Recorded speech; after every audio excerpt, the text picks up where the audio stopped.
Warning disclaimer. यहाँ प्रस्तुत सभी कहानियाँ पूर्णतः लेखक की कल्पना पर आधारित हैं। यदि किसी नाम, स्थान, व्यक्ति, जाति, धर्म, समुदाय या घटना से किसी प्रकार की समानता पाई जाती है, तो वह मात्र एक संयोग है। इन कहानियों का उद्देश्य केवल मनोरंजन है। कृपया इन्हें वास्तविक जीवन से जोड़कर न देखें और न ही इन्हें दिल पर लें। यदि आपको इस प्रकार की रोचक कहानियाँ पसंद हैं और आप पूरी कहानी सुनना चाहते हैं, तो हमारे टेलीग्राम ग्रुप से अवश्य जुड़ें। टेलीग्राम ग्रुप का लिंक डिस्क्रिप्शन और कमेंट में पिन किया गया है। एक्स्ट्रा एपिसोड और अपडेट सबसे पहले पाने के लिए अभी टेलीग्राम ग्रुप ज्वाइन करें। धन्यवाद। Presented by CM novel. अब शुरू करते हैं आज की कहानी। अध्याय 106। ज्वारी पत्थरों का उद्योग तो वैसे ही अपनी साख पर टिका है। ज्वारी पत्थर उस्ताद अपनी शोहरत के दम पर इस उद्योग में रास्ता बनाते हैं। अगर कोई ग्लास टाइप पन्ना काट ले तो ये एक ज्वारी पत्थर सलाहकार की इज्जत को आसमान छूने वाला धक्का देता है। पहले नकली कच्चे माल को उजागर करने का मामला इसलिए हुआ क्योंकि शिवांश अग्निहोत्री की कोई साख नहीं थी, वरना वो सीधे उस पोस्ट का समर्थन कर सकता था जिससे लोग उसकी बात पर यकीन कर लेते। आखिर में पन्ना बादशाह और गुरु निरंजन गुप्ता के सामने आने के बाद ही वो पोस्ट दूसरों का ध्यान खींच पाए। अगर उस वक्त शिवांश पहले से ही एक मशहूर ज्वारी पत्थर उस्ताद होता तो उसे इतनी चिंताएं नहीं करनी पड़ती। चूंकि पन्ना शिवांश की कल्टीवेशन के लिए एक संसाधन है, भविष्य में वो पन्ना उद्योग से जुदा नहीं रह सकता। एक ज्वारी पत्थर सलाहकार के तौर पर उसकी निजी साख स्वाभाविक रूप से और भी जरूरी हो जाती है। आखिरकार पर्याप्त साख के साथ ही वो अपनी लगातार कामयाब जुए की व्याख्या कर सकता है। जैसे राजस्थान का पन्ना बादशाह, जिसे ऐसा शख्स माना जाता है जिसने कभी पत्थर का जुआ नहीं हारा। क्यों न तुम भी अपना पत्थर काट लो, मुझे तुम्हारा कच्चा माल काफी अच्छा लग रहा है, शिवांश ने मुस्कुराते हुए कहा। ठीक है, अर्नब खुराना ने सिर हिलाया। वैसे तो उसने अपने कच्चे पत्थर को होटल वापस जाकर काटने की योजना बनाई थी, लेकिन शिवांश ने सुझाव दिया और वो ऐसा शख्स नहीं था जो पीछे हटे, तो उसने तुरंत हामी भर दी। दोनों एक पत्थर काटने की मशीन के पास पहुंचे। नकली कच्चे माल के हादसे की वजह से प्रदर्शनी के बाहर के कच्चे माल पहले जितने चहल पहल वाले नहीं थे और पत्थर काटने की मशीनें खाली थीं। शिवांश और अर्नब खुराना के कच्चे पत्थरों को तुरंत काटना शुरू कर दिया गया। फटाक, एक कट सतह खुली जिसमें गहरे हरे रंग की झलक दिखी। हरे का रंग। अर्नब खुराना ने अपने कच्चे पत्थर को देखा और हंसने से खुद को रोक न सका। पहला कट ही जीत निकला, ये अच्छी खबर थी। अर्नब खुराना की तरफ एक कट सतह खुलने के बाद शिवांश का कच्चा पत्थर धीरे धीरे काटा गया, जिसे शिवांश ने खास तौर पर हिदायत दी थी। अरे बाप रे, तुम्हारा हरा रंग तो मेरे से भी ज्यादा गहरा क्यों लग रहा है। भले ही अर्नब खुराना के पास ज्वारी पत्थरों की ज्यादा कला नहीं थी, लेकिन वो फिर भी बता सकता था कि शिवांश की कट सतह का हरा रंग उसके से ज्यादा गहरा था। दोनों कच्चे पत्थर जीत गए। तुम दोनों की किस्मत तो वाकई कमाल है, पास में देख रहे एक आदमी ने मुस्कुराते हुए कहा। हालांकि कच्चे पत्थर पूरी तरह नहीं कटे थे, लेकिन पहला कट जीत गया था। चाहे कच्चा माल कितने में खरीदा गया हो, ये एक कामयाब कट माना जाता था। सज्जनों, ये कच्चे पत्थर बिकाऊ हैं। आसपास की भीड़ में से किसी ने बोली लगाए। माफ करें, हम इन्हें पूरी तरह काट रहे हैं, शिवांश और अर्नब खुराना ने लगभग एक साथ कहा। शिवांश को अपने कच्चे पत्थर पर पूरा भरोसा था। जहां तक अर्नब खुराना की प्रेजेंटेड बात बाय थी, उसे सीएम पैसे की नॉवल। परवाह नहीं थी। भले ही नुकसान होता, वो इसे नहीं बेचता, जीत की तो बात ही छोड़ दें। ये सुनकर बोली लगाने की नीयत रखने वालों ने भी कड़वी हंसी हंसी और सिर हिलाया। वो दूसरों को पत्थर काटते और पन्ना निकलते देखने आए थे, लेकिन इसमें कच्चे माल या पन्ना खरीदने का भी मौका था। चूंकि शिवांश और अर्नब खुराना कच्चे पत्थर नहीं बेच रहे थे, वो सिर्फ इंतजार कर सकते थे कि दोनों इसे पूरी तरह काट लें और देखें कि क्या वो पन्ना खरीद सकते हैं। फिर से बढ़ गया। थोड़ी देर बाद अर्नब खुराना के कच्चे पत्थर का दूसरा कट हुआ और वो फिर जीत गया। सब देख सकते थे कि ये बिना कटा कच्चा माल शायद 3 से 4 लाख का हो चुका था। पन्ना का हरा रंग बस बहुत अच्छा था। बहुत संभावना थी कि इसमें पन्ना निकलेगा, और वो भी कोई खराब नहीं। अगर अर्नब खुराना ने पहले ही नहीं कहा होता कि वो इसे सीधे काटेगा, तो न जाने कितने लोग बोली शुरू कर देते।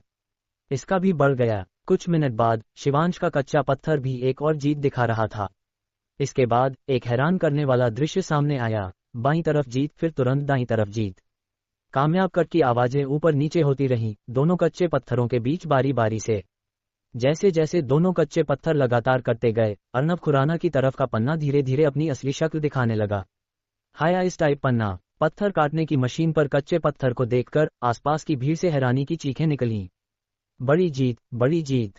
मुझे नहीं लगा था कि आज मुझे हाई आइस टाइप पन्ना देखने का मौका मिलेगा। सब हैरानी से भरे थे। ये जानना चाहिए कि आज म्यांमार पन्ना मेले का पहला दिन था। पहले के नकली कच्चे माल के हादसे की वजह से बाहर के कच्चे माल ज्यादा नहीं देखे जा रहे थे। पिछले सालों में भी इस दिन शीर्ष ग्रेड के पन्ने दिखना दुर्लभ था।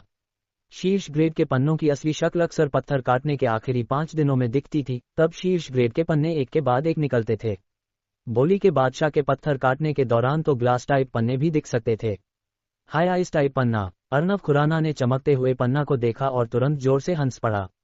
वो काफी समय से ज्वारी पत्थरों में दांव लगा रहा था, लेकिन पन्नों में भी उसने ज्यादा नहीं काटे थे। हाई आइस टाइप पन्ना तो दूर की बात, और ये तो शीर्ष ग्रेड का हाई आइस टाइप पन्ना था। सिर्फ वो मुट्ठी भर टुकड़ा 50-60 लाख का था। हालांकि 50-60 लाख अर्नब खुराना के लिए कुछ नहीं था, लेकिन हाई आइस टाइप पन्ना काटने की खुशी वो थी जिसे 50-60 लाख नहीं खरीद सकते थे। हाँ, अब देखता हूँ इस बार शिवांश क्या कहता है। जब मैं वापस जाऊंगा तो उन लड़कों को जरूर दिखाऊंगा कि ये पन्ना मैंने काटा है। अर्नब खुराना जोर से हंसा। उसकी नज़र में ये पन्ना सिर्फ एक पन्ना नहीं था, बल्कि उसकी ज्वारी पत्थरों की कला का सबूत था। बेशक इसमें शिवांश के साथ चलने की थोड़ी सी किस्मत भी शामिल थी। ये शख्स पूरी तरह भूल गया कि भले ही उसने ये कच्चा पत्थर खुद चुना था, लेकिन शिवांश की राय के बिना वो फैसला नहीं कर पाता। अर्नब खुराना की नज़र देखकर शिवांश को थोड़ा झुंझलाहट हुई। ये शख्स पन्ना काटने के बाद पूरी तरह भूल गया कि वो कौन है। हालांकि अर्नब खुराना की तरफ के पन्ना को देखकर शिवांश की नज़र तुरंत अपनी तरफ पड़ी। जैसे जैसे कच्चा पत्थर लगातार कटता गया, कच्चे माल के अंदर का पन्ना धीरे धीरे दिखने लगा, लेकिन पन्ना का खास ग्रेड अभी पूरी तरह तय नहीं हो पाया था। यहाँ का पन्ना तो हाई आइस टाइप से भी ज्यादा पारदर्शी लगता है। तभी एक अचानक आवाज आई। ये शब्द सुनते ही सबकी नज़र शिवांश की तरफ की पत्थर काटने की मशीन पर गई। वहां मौजूद कई लोग सालों से ज्वारी पत्थरों के उद्योग में डूबे थे, तो वो स्वाभाविक रूप से देख सकते थे कि शिवांश की तरफ का पन्ना अर्नब खुराना के से भी बेहतर लग रहा था। हाई आइस टाइप से बेहतर? कहीं ये ग्लास टाइप तो नहीं? Presented सबने by थोड़े CM अविश्वास के Novel. साथ सोचा। म्यांमार पन्ना मेले में भी ग्लास टाइप पन्ने हर बार नहीं करते थे। ग्लास टाइप दुर्लभ और मुश्किल से मिलने वाला था। कोई कह सकता था कि पन्ना बादशाह के सामने आने पर भी इसमें थोड़ी सी किस्मत शामिल थी। अगर किस्मत साथ न दे तो ग्लास टाइप बस मिलता ही नहीं। ग्लास टाइप नहीं हो सकता। अर्नब खुराना ने आसपास की चर्चाएं सुनी और उसका मुंह सिकुड़ गया। उसने अभी अभी हाई आइस टाइप काटा था और शिवांश की तरफ ग्लास टाइप कट रहा था। अर्नब खुराना ने ग्लास टाइप तो देखा था, लेकिन उसने कभी किसी को ग्लास टाइप काटते हुए अपनी आंखों से नहीं देखा था। आखिरकार ग्लास टाइप ग्रेड का पन्ना शायद एक ज्वारी पत्थर उस्ताद की पूरी जिंदगी में एक बार भी न मिले। अर्नब खुराना जैसे आधे अधूरे शौकीन की तो बात ही छोड़ दें। ग्लास टाइप, ये वाकई ग्लास टाइप है। तभी भीड़ से अचानक हैरानी की चीखें आईं। शिवांश का कच्चा पत्थर पूरी तरह कट चुका था। एक क्रिस्टल सा साफ पन्ना धूप में चमकता हुआ सबकी आंखों के सामने आया। अध्याय 107। ग्लास टाइप पन्ना। किसी को नहीं लगा था कि ऐसी परिस्थितियों में ग्लास टाइप पन्ना दिखेगा।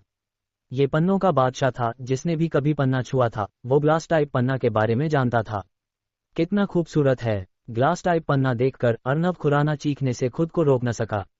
उसने ग्लास टाइप पन्ना तो देखा था, लेकिन वो पहले से तराशे हुए ग्लास टाइप पन्ना थे, ज्वेलरी के टुकड़े, कच्चे पन्ना पत्थर नहीं। भले ही वो छोटे नहीं थे, लेकिन शिवांश के काटे हुए कच्चे पन्ना पत्थर की तुलना में वो बहुत कमतर थे। शिवांश का काटा हुआ कच्चा पन्ना पत्थर मुट्ठी जितना बड़ा था। वाकई खूबसूरत है। शिवांश ने हल्के से सिर हिलाया। उसके सामने का ग्लास टाइप पन्ना जैसे प्रकृति का एक कला का नमूना था। उसने कई पन्ने देखे थे, लेकिन ग्लास टाइप पन्ना पहली बार देखा था। वो साफ तौर पर ग्लास टाइप पन्ना में मौजूद गहरे प्राण को महसूस कर सकता था। साफ था कि ग्लास टाइप पन्ना में मौजूद प्राण उसने पहले देखे किसी भी पन्ना से कहीं ज्यादा गहरा था। ये था ग्लास टाइप पन्ना। क्या हो रहा है? ये सब लोग उस तरफ क्यों भागे जा रहे हैं? शालिनी कपूर ने सड़क पर लोगों को एक दिशा में दौड़ते देखा और हैरानी से सोचने लगी। कपूर जी, मैं जाकर पता लगाती हूँ, उनके पास खड़ी मीरा देसाई ने कहा। थोड़ी देर बाद मीरा देसाई शालिनी कपूर के पास उत्साह से लौटी। बोली, कपूर जी, किसी ने ग्लास टाइप पन्ना काट लिया। क्या ग्लास टाइप पन्ना? शालिनी कपूर हक्की बक्की रह गईं, फिर चीख पड़ी। ग्लास टाइप पन्ना शीर्ष ग्रेड का पन्ना था। पहले कपूर ज्वेलरी के पास ग्लास टाइप पन्ना स्टॉक में था, लेकिन राणा ज्वेलरी के दबाव की वजह से स्टॉक में मौजूद ग्लास टाइप पन्ना ज्वेलरी कब की बिक चुकी थी, और ग्लास टाइप पन्ना फिर से मिलना आसान नहीं था। साधारण पन्ना ज्वेलर्स के लिए ग्लास टाइप पन्ना दुकान का खजाना माना जाता था। ग्लास टाइप पन्ना ज्वेलर्स के लिए बहुत बड़ा आकर्षण था, खासकर शालिनी कपूर के लिए। कपूर ज्वेलरी को अभी सबसे ज्यादा हाई एंड पन्ना की कमी थी। वरना वो हर तरीके आजमाकर म्यांमार पन्ना मेले में नहीं आती। पूरे मेले में अनगिनत हाई एंड पन्ने दिखते थे और कपूर ज्वेलरी स्वाभाविक रूप से उसमें हिस्सा चाहती थी। भले ही उनकी अपनी कमाई काफी न हो, वो पूरी तरह से कटे हुए हाई एंड पन्नों को खरीद सकती थी। और ये शीर्ष ग्रेड का पन्ना, ग्लास टाइप पन्ना, साफ तौर पर वो था जो कपूर ज्वेलरी को अभी सबसे ज्यादा जरूरी था। अगर वो ग्लास टाइप पन्ना हासिल कर लेती तो ये पूरे कपूर ज्वेलरी के लिए बेहद जरूरी होता। सिर्फ इन गहनों से ही वो हाई एंड ग्राहकों को बनाए रख सकती थी। ज्वेलरी उद्योग तो वैसे ही एक लग्जरी उद्योग है। साधारण परिवार शादी के लिए अंगूठियां खरीदते हैं, लेकिन कौन लाखों या करोड़ों की ज्वेलरी खरीदेगा? तो हाई एंड ग्राहक ज्वेलर्स का निशाना होते हैं। जो लोग जिंदगी में सिर्फ एक बार ज्वेलरी खरीदते हैं, उनके लिए हजारों रुपए की ज्वेलरी काफी होती है। इस तरह की ज्वेलरी पन्ना की दुनिया में बहुत आम है और इसका जिक्र भी नहीं होता। लेकिन वो हाई एंड ग्राहक जो लाखों या करोड़ों रुपए की ज्वेलरी खरीदते हैं, वो असली कुंजी हैं। अगर दुकान में सिर्फ लो एंड ज्वेलरी भरी हो तो वो हाई एंड ग्राहकों को कैसे आकर्षित करेगी? बिना हाई एंड ग्राहकों के, सिर्फ लो एंड ग्राहकों के भरोसे क्या बड़ी कामयाबी हासिल की जा सकती है? ये सोचकर शालिनी कपूर ने और हिचकिचाहट नहीं की और जल्दी से भीड़ की ओर दौड़ी। उन्हें ये ग्लास टाइप पन्ना हर हाल में हासिल करना था। अगर वो ये ग्लास टाइप पन्ना ले लेती तो कपूर ज्वेलरी का संकट कम से कम आधा हल हो जाता। बस पर्याप्त हाई एंड पन्ना हो तो कपूर ज्वेलरी का हाई एंड पन्ना धंधा पूरी तरह फिर से जिंदा हो सकता था। क्या किसी ने ग्लास टाइप पन्ना काट लिया? समीर राणा भी ये सुनकर हक्का बक्का रह गया, खबर देने वाले अंगरक्षक को कुछ हैरानी से देखते हुए। वो glass type Presented Panna by था। CM पन्ना Novel. बादशाह और गुरु निरंजन जैसे लोगों को छोड़कर बहुत कम जुआरी पत्थर उस्ताद अपनी जिंदगी में एक दो बार ग्लास टाइप पन्ना देख पाते थे। मुझे नहीं लगा था कि मेले के पहले दिन ही ग्लास टाइप पन्ना दिखेगा। लगता है ये मेला नकली कच्चे माल से प्रभावित नहीं होगा, गुरु शशांक ने भावुक होकर कहा। पहले नकली कच्चे माल के हादसे की वजह से इस म्यांमार पन्ना मेले पर असर पड़ा था और कुछ प्रभाव तो होना ही था। लेकिन अब मेले के पहले दिन ही ग्लास टाइप पन्ना दिखने से ये मेला शायद और भी जोर से भरा होगा।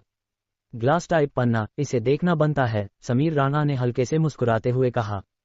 ग्लास टाइप पन्ना पन्नों का बादशाह था, सच्चा शीर्ष ग्रेड पन्ना। भले ही राणा ज्वेलरी को अभी ग्लास टाइप पन्ना ज्वेलरी की कमी न थी, लेकिन कोई भी ज्वेलर इस शीर्ष ग्रेड पन्ना को ज्यादा नहीं कहेगा। ग्लास टाइप पन्ना, किसी ने ग्लास टाइप पन्ना काट लिया। विक्रांत राणा ने अपने सामने खड़े अंगरक्षक को हैरानी से देखा, कुछ अविश्वास के साथ। हालांकि उनकी राणा ज्वेलरी के पास ग्लास टाइप पन्ना था, लेकिन विनोद मेहरा ने अपनी जिंदगी में सिर्फ एक बार इसे काटा था और उसी की वजह से वो राणा ज्वेलरी का जुआरी पत्थर सलाहकार बना था। उसे नहीं लगा था कि पहले ही दिन किसी ने ग्लास टाइप पन्ना काट लिया होगा। लगता है इस म्यांमार पन्ना मेले की यात्रा बेकार नहीं गई, अशोक भट्ट ने हल्के से मुस्कुराते हुए कहा। यहां तक कि वो भी ये नहीं कह सकता था कि वो मेले में ग्लास टाइप पन्ना ढूंढ सकता है। इसके लिए बहुत ऊंची नजर और कला की जरूरत थी, साथ में किस्मत भी। बुरा हुआ तभी विक्रांत राणा का चेहरा अचानक बदल गया। ग्लास टाइप पन्ना का दिखना वाकई में बड़ी खुशी की बात थी, लेकिन उसे अचानक शालिनी कपूर की याद आई। इस हादसे का शुरू करने वाला होने के नाते उसे कपूर ज्वेलरी की मौजूदा स्थिति अच्छे से पता थी। कपूर ज्वेलरी हर हाल में इस ग्लास टाइप पन्ना को हासिल करने की कोशिश करेगी। अगर कपूर ज्वेलरी ने ग्लास टाइप पन्ना हासिल कर लिया तो कपूर ज्वेलरी का संकट निश्चित रूप से कम हो जाएगा, जो विक्रांत राणा बिल्कुल नहीं चाहता था। ये ग्लास टाइप पन्ना शालिनी कपूर के हाथ नहीं लगना चाहिए। विक्रांत राणा की आंखों में एक तेज चमक उभरी। ये मामला उसकी लंबी योजना से जुड़ा था, भला एक ग्लास टाइप पन्ना इसे कैसे बर्बाद कर सकता था। ये सोचकर विक्रांत राणा और उसका समूह भी जल्दी से भीड़ की ओर दौड़ा। पटाखों की आवाज टिल्डर, पत्थर काटने की मशीन के सामने कानों को चीरने वाली पटाखों की आवाज गूंजी, हजारों की तादाद में। ये बस पत्थर काटने की मशीन के मालिक की तरफ से एक तारीफ थी। यहाँ ग्लास टाइप पन्ना काट लेना उसके लिए भी बड़ी बात थी। इसके बाद अनगिनत लोग जरूर पत्थर काटने आएंगे और उसकी दुकान का कच्चा माल का धंधा भी फलने फूलने वाला था। पटाखे पूरे 10 मिनट तक चले, फिर धीरे धीरे शांत हुए। छोटे भाई, मैं इस ग्लास टाइप पन्ना के लिए 3 करोड़ दूंगा, पटाखों के रुकते ही एक मध्यम आयु का आदमी बेसब्री से बोला। 3 करोड़, ये सुनकर शिवांश हैरान रह गया। भले ही उसे पता था कि ग्लास टाइप पन्ना कीमती है, लेकिन ये ग्लास टाइप पन्ना जो सिर्फ मुट्ठी जितना बड़ा था, वाकई 3 करोड़ का था। ये जानना चाहिए कि अगर इस ग्लास टाइप पन्ना को सोने में बदला जाए तो भी इतनी कीमत नहीं हो सकती थी। 3 करोड़ में ले जाना चाहते हो? ये म्यांमार पन्ना मेला है, क्या तुम अभी भी सस्ता सौदा पाना चाहते हो?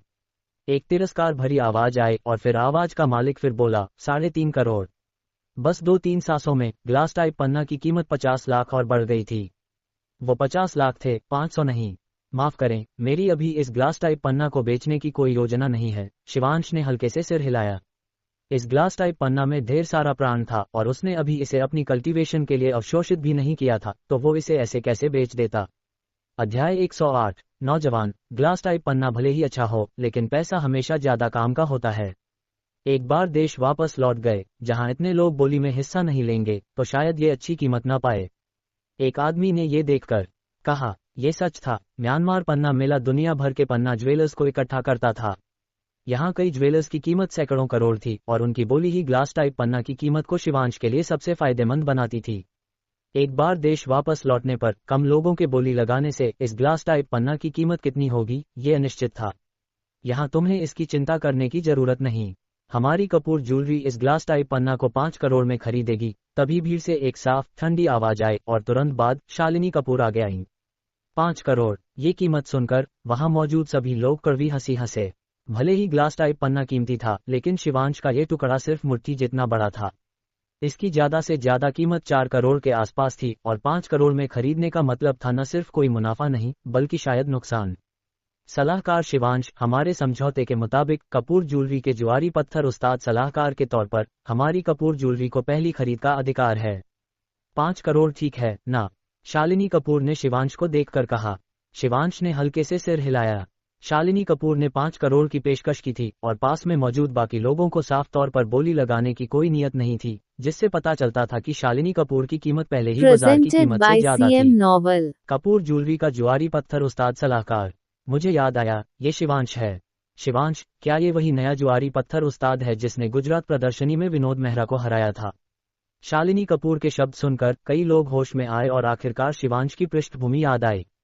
ये शख्स वाकई कपूर ज्वेलरी का जुआरी पत्थर उस्ताद सलाहकार था। ऐसे में भले ही वो शालिनी कपूर जितनी ही बोली लगाएं, पन्ना आखिर में शालिनी कपूर को ही बिकेगा। और ये तो छोड़ ही दे कि शालिनी कपूर की बोली पहले से ही उनकी तुलना में ज्यादा थी। एक पल के लिए सभी लोग शालिनी कपूर और शिवांश को थोड़ी जलन भरी नजरों से देखने लगे। अगर पहले शिवांश को सिर्फ कुछ हद तक मशहूर एक नया जुआरी पत्थर उस्ताद माना जाता था, तो जिस पल उसने ग्लास टाइप पन्ना काट लिया, वो सचमुच एक जुआरी पत्थर उस्ताद बन गया। म्यांमार पन्ना मेले में हिस्सा लेने वाला हर शख्स उसकी जुआरी पत्थर उस्ताद की उपाधि को मानेगा। मुझे नहीं लगा था कि ग्लास टाइप पन्ना शिवांश ने काटा होगा। भीड़ में समीर राणा ने कड़वी हंसी हंसी और सिर हिलाया। वैसे तो समीर राणा ने ग्लास टाइप पन्ना के लिए प्रतिस्पर्धा करने की योजना बनाई थी, लेकिन शिवांश को देखकर उसने हार मान ली। क्योंकि उसे कपूर ज्वेलरी की स्थिति के बारे में कुछ पता था, वो स्वाभाविक रूप से जानता था कि शालिनी कपूर हर हाल में ग्लास टाइप पन्ना हासिल करेगी। समीर राणा को ग्लास टाइप पन्ना ज्वेलरी की कमी नहीं थी, तो इस टुकड़े को नुकसान में खरीदना उसके लिए ठीक नहीं था। जैसा कि उसने उम्मीद की थी, शालिनी कपूर ने सीधे 5 करोड़ की पेशकश की, जो पहले से ही उसकी मन में तय कीमत से कहीं ज्यादा थी। उसकी स्वाभाविक रूप से प्रतिस्पर्धा करने की कोई नीयत नहीं थी। मुझे हमेशा लगता था कि शिवांश कोई साधारण नहीं है, और अब उसे इस शकल ने पूरी तरह स्वीकार कर लिया है, गुरु निरंजन ने भावुक होकर कहा। भले ही उनके पास गुरु निरंजन जैसे गुरु थे, वो शिवांश से कहीं ज्यादा उम्र में जुआरी पत्थर उस्ताद बने थे। तुलना में संभव था कि जुआरी पत्थरों की कला में शिवांश की भविष्य की उपलब्धियां गुरु निरंजन से कम न हों। शिवांश। विहान मल्होत्रा की नजर शिवांश पर पड़ी और उसके दिल में जंग की भावना उभरी। इस समकालीन नौजवान ने भी अपनी ताकत से खुद को साबित किया था। ये उसकी पीढ़ी का दूसरा शख्स था जिसे वो जानता था, जो 30 साल की उम्र से पहले जुआरी पत्थर उस्ताद बना। शायद तुम मेरे साथ मुकाबला करने लायक हो, विहान मल्होत्रा ने हल्के से मुस्कुराते हुए कहा। उसके दिल में थोड़ी उम्मीद जगी। पन्ना बादशाह के शिष्य के तौर पर सिर्फ 20 कुछ की उम्र में वो जुआरी पत्थर उस्ताद बन गया था, और उसकी पीढ़ी में लगभग कोई उसका मुकाबला नहीं था। वो सिर्फ पुरानी पीढ़ी के जुआरी पत्थर उस्तादों को पीछे छोड़ सकता था। यह एहसास कुछ उबाऊ था। इसके उलट वो शिवांश इस अपनी पीढ़ी के जुआरी पत्थर उस्ताद में ज्यादा दिलचस्पी रखता था। 5 करोड़ 10 लाख। तभी भीड़ से एक अचानक आवाज आई। 5 करोड़ 10 लाख। ये बोली सुनकर सभी हक्के बक्के रह गए। 5 करोड़ में तो पहले ही नुकसान था और कोई अभी भी 5 करोड़ 10 लाख की बोली लगा रहा था। आगे आए नौजवान को देखकर शालिनी कपूर का चेहरा गहरा पड़ गया और वो ठंडे लहजे में नए आई को देखकर बोली, विक्रांत राणा, क्या तुम जानबूझकर मुसीबत खड़ी करने आए हो? कपूर जी, ऐसा मत कहो, विक्रांत राणा ने हल्के से मुस्कुराते हुए कहा और आगे बोला, मुझे याद है कि जुआरी पत्थर उस्ताद सलाहकार का अनुबंध कहता है कि संबद्ध ज्वेलरी कंपनी को पहली खरीद का अधिकार है, लेकिन ये नहीं कहता कि इसे संबद्ध ज्वेलरी कंपनी को ही बेचना होगा। ये तो सबसे ज्यादा बोली लगाने वाले का मामला है ना? ये शब्द सुनते ही शालिनी कपूर का चेहरा और भी बिगड़ गया। भले ही उन्हें पता था कि विक्रांत राणा जानबूझकर मुसीबत खड़ी कर रहा था, लेकिन उसने जो कहा वो गलत नहीं था। ज्वारी पत्थर उस्ताद सलाहकार का अनुबंध सिर्फ पहली खरीद का अधिकार देता था, यानी अगर कीमत बराबर हो तो संबद्ध कंपनी को मिलेगा। लेकिन अगर कोई बाहरी ज्यादा कीमत दे तो ज्वारी पत्थर उस्ताद सलाहकार को इसे किसी और को बेचने का अधिकार था। वरना ज्वारी पत्थर उस्ताद सलाहकार द्वारा काटा गया पन्ना उनकी संबद्ध ज्वेलरी कंपनी कम कीमत में ले लेगी। कोई भी इससे खुश नहीं होगा। मुझे लगता है शिवांश जी भी ज्यादा कमाना चाहेंगे, है ना? विक्रांत राणा ने बेपरवाही से कहा। पृष्ठभूमि के मामले में राणा ज्वेलरी कपूर ज्वेलरी से कमतर नहीं थी, खासकर हाल के महीनों में। चूंकि कपूर ज्वेलरी को दबाया गया था, राणा ज्वेलरी ने और ज्यादा तरक्की की थी। कीमतों की जंग में भी वो शालिनी कपूर से बिल्कुल नहीं डरता था। सबसे जरूरी बात, वो शालिनी कपूर को आसानी से ग्लास टाइप पन्ना हासिल नहीं करने दे सकता था, वरना उसकी लंबी योजना बर्बाद हो जाती। 5 करोड़ 20 लाख। शालिनी कपूर का चेहरा राख की तरह सफेद हो गया और वो विक्रांत राणा को ठंडे लहजे में घूरने लगी। अगर नजरों से मारना मुमकिन होता तो विक्रांत राणा अब तक कई बार मर चुका होता। रुको। जैसे ही विक्रांत राणा फिर से बोली लगाने वाला था, पास में खड़े शिवांश ने अचानक कहा, 5 करोड़, मैं इसे कपूर ज्वेलरी को बेचूंगा। शिवांश ने पास में खड़ी शालिनी कपूर को देखा और बेपरवाही से कहा। विक्रांत राणा ने भौहें से कुढ़ी, शिवांश को देखा और गहरी आवाज में बोला, शिवांश, बिजनेस में बाप बेटे का रिश्ता नहीं होता। सबसे ज्यादा बोली लगाने वाला जीतता है और शालिनी कपूर को तुम्हारे फैसले में दखल देने का कोई अधिकार नहीं है। सबसे ज्यादा बोली लगाने वाला जीतता है, लेकिन मुझे बेचने की मर्जी होनी चाहिए।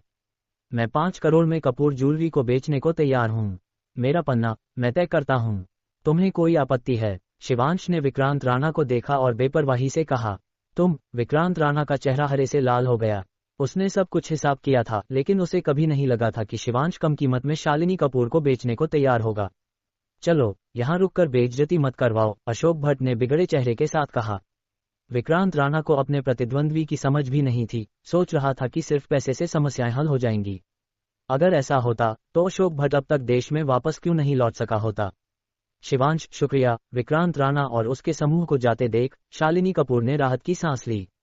भले ही उन्हें ग्लास टाइप पन्ना के लिए कुछ लाख और देने में कोई दिक्कत नहीं थी, लेकिन विक्रांत राणा से हारकर और ज्यादा खोना मौजूदा कपूर ज्वेलरी के लिए अच्छा नहीं था। तुम्हारे बिना मैं शायद म्यांमार पन्ना मेले में नहीं आ पाता, और वैसे भी तुम्हें उससे मेरी दुश्मनी पता है, शिवांश ने बेपरवाही से कहा। शालिनी कपूर ने उसके शब्दों पर जानबूझकर मुस्कुराए। भले ही शिवांश ने इसे आसानी से कहा, उसे पता था कि ऐसा बहुत कम लोग कर सकते थे। एक बिजनेसमैन के लिए मुनाफा सबसे जरूरी होता है। अध्याय 109। विक्रांत राणा ने कई बार शिवांश को मारने की कोशिश की थी। ऐसी बड़ी दुश्मनी आसानी से हल नहीं हो सकती थी। अगर शिवांश ताकतवर न होता तो वो अब तक अनगिनत बार मर चुका होता।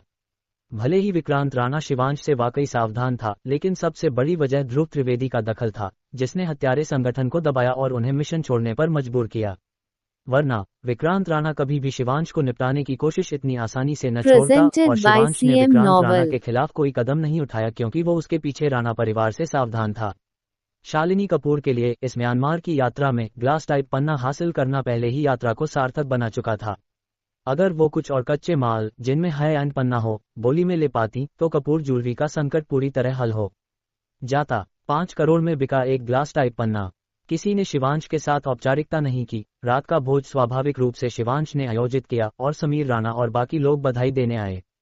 जैसे ही भोज शुरू हुआ, गुरु देवानंद जोशी ने चुपके से शिवांश से कहा, शिवांश, थोड़ी देर बाद मेरा एक दोस्त आएगा।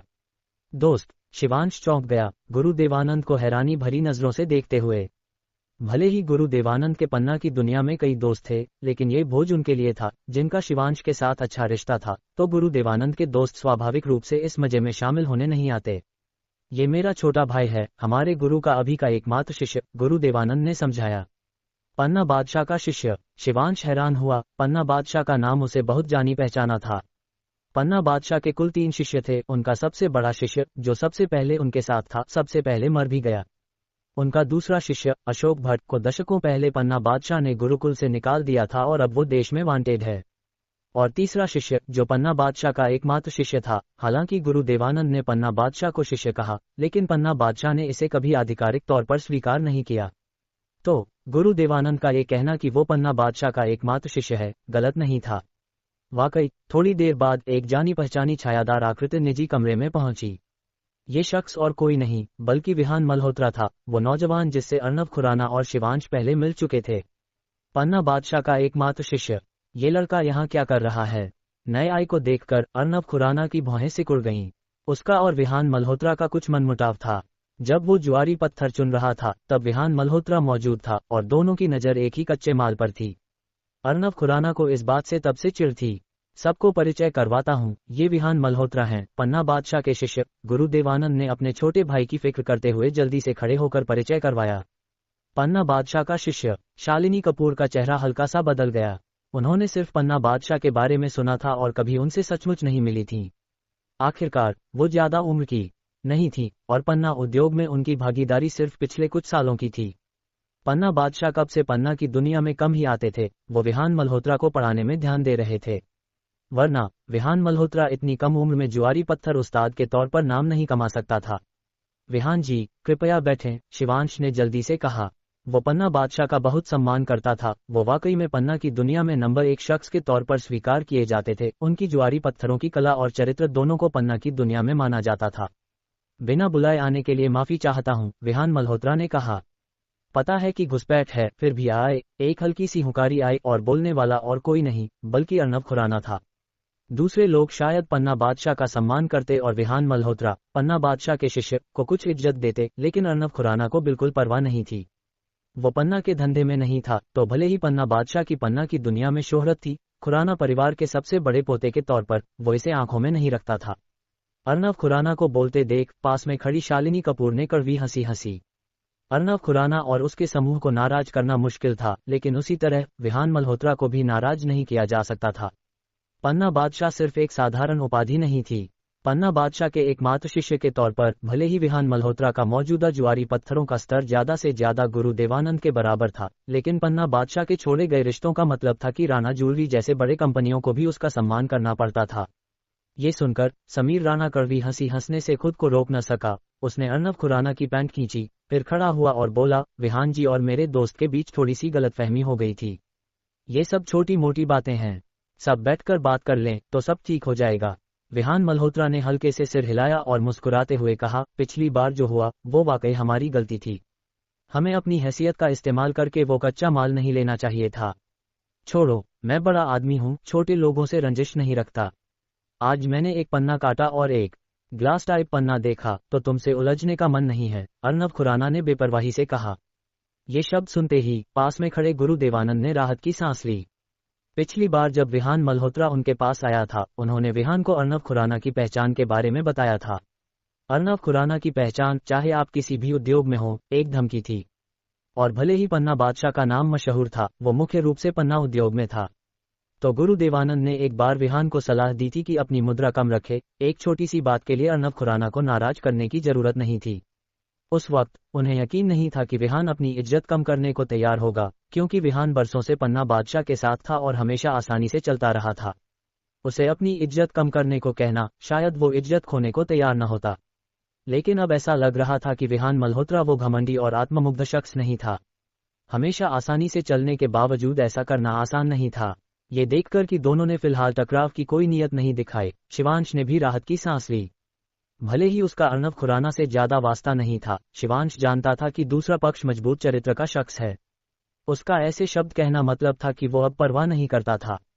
उनके टकराव के कम होने के साथ भोज भी हंसी खुशी में चलने लगा। अर्नब खुराना और शिवांश दोनों ने आज काफी फायदा कमाया था। शिवांश का ग्लास टाइप पन्ना शालिनी कपूर को बिक गया था, जबकि अर्नब खुराना का पन्ना कुछ आभूषणों में तराशकर अपने परिवार को देने की योजना थी। उसे कुछ लाख की चीजों की परवाह नहीं थी। यह अब तक का सबसे कीमती पन्ना था जिस पर उसने जुआ खेला था, तो वो स्वाभाविक रूप से इसे बेचने को तैयार नहीं था, बल्कि इसे अपने पास रखना चाहता था। भोज के दौरान विहान मल्होत्रा ने शिवांश के साथ काफी बात की, लेकिन ज्यादातर पन्ना के बारे में।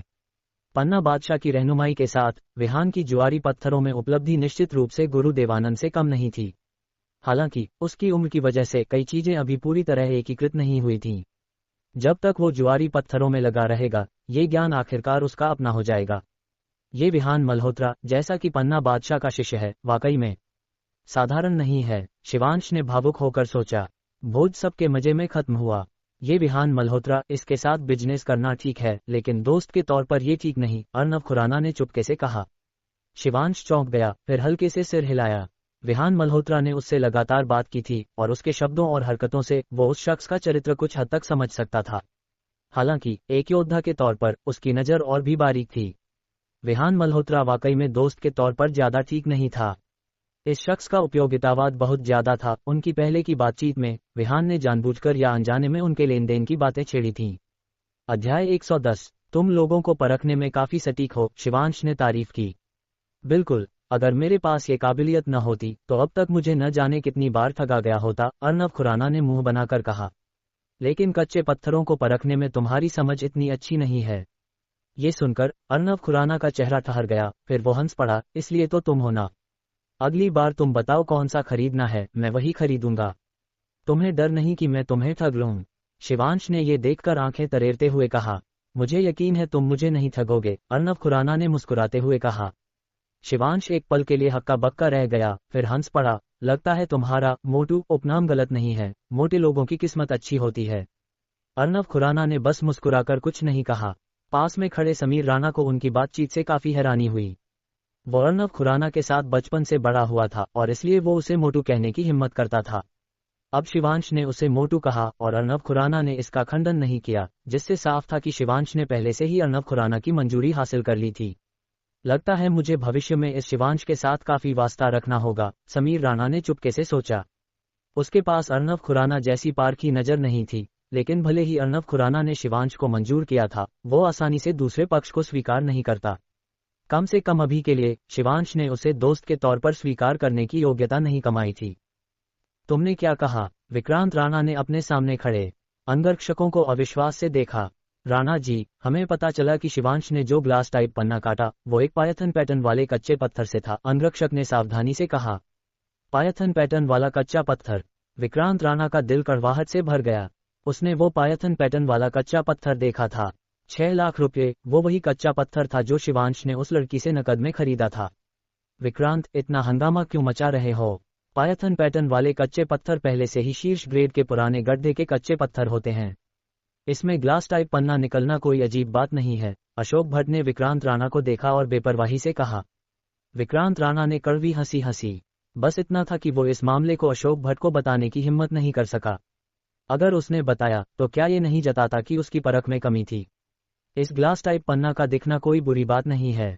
पहले के नकली कच्चे पत्थर के हादसे ने मेरी योजना पर कुछ असर डाला था।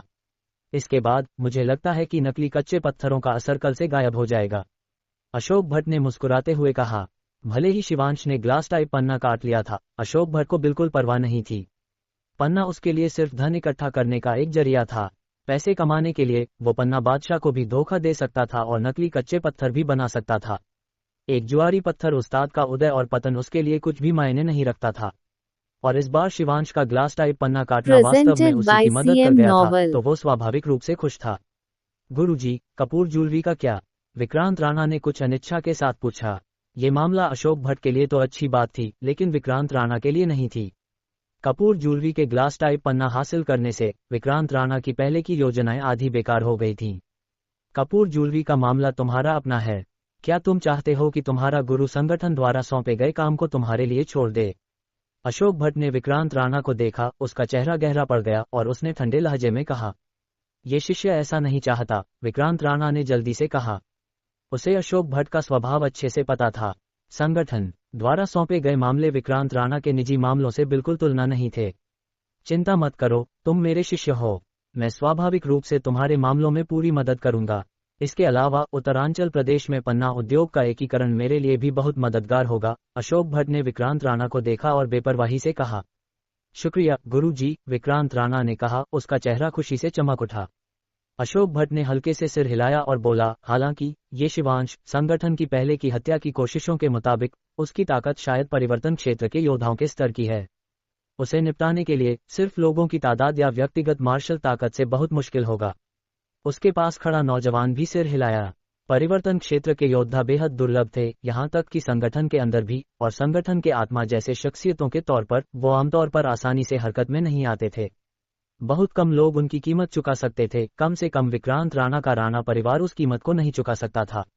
उसे निपटाने का सबसे अच्छा तरीका लंबी दूरी की स्नाइपिंग है और दूसरा सबसे अच्छा तरीका है ढेर सारे गर्म हथियारों के साथ उसे घेरना, अशोक भट्ट ने कहा।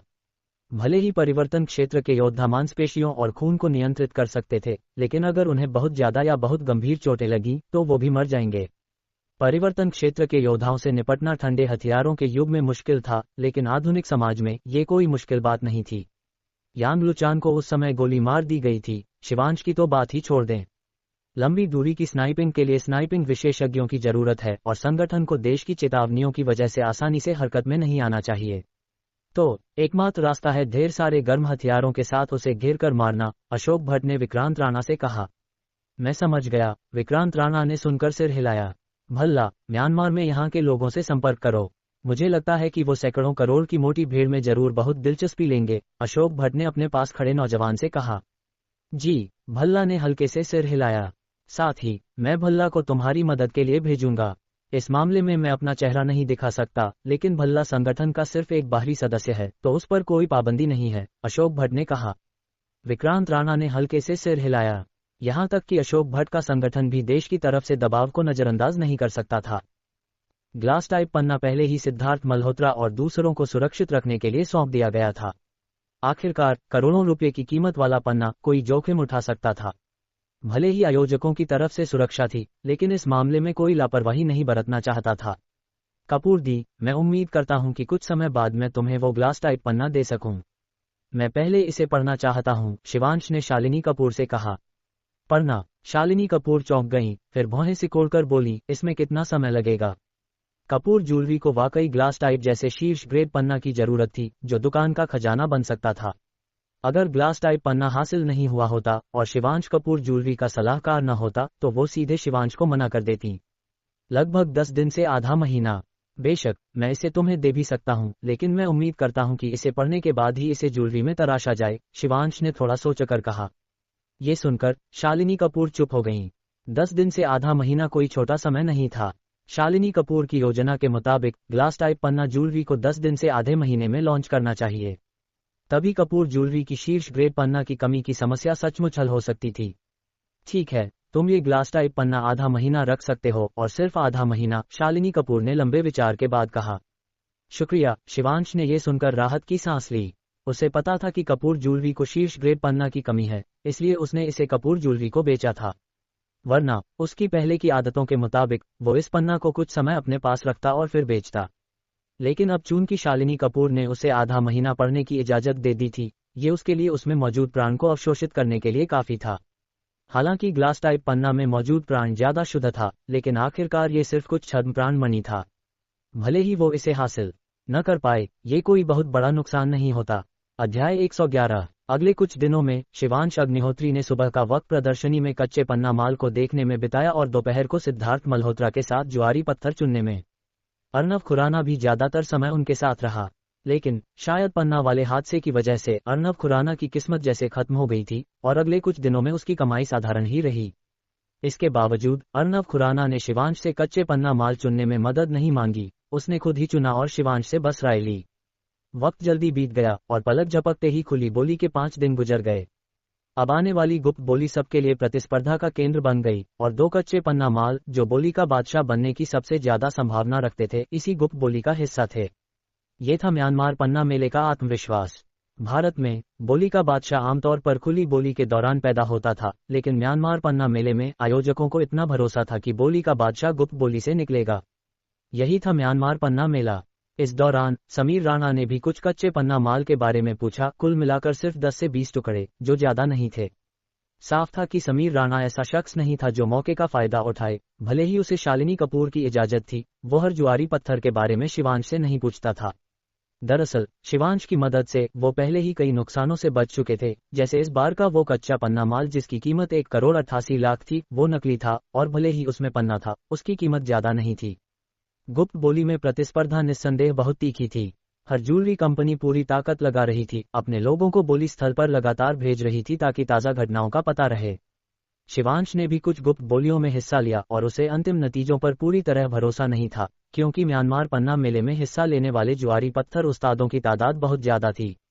कोई भी ज्वारी पत्थर उस्ताद साधारण शख्स नहीं था, वो शायद ऐसी चीजें देख सकते थे जो दूसरे नहीं देख सकते। जब गुप्त बोली में तीखी प्रतिस्पर्धा चल रही थी, उसी शाम समीर राणा गंभीर चेहरा लिए शिवांश और उसके समूह के पास आया।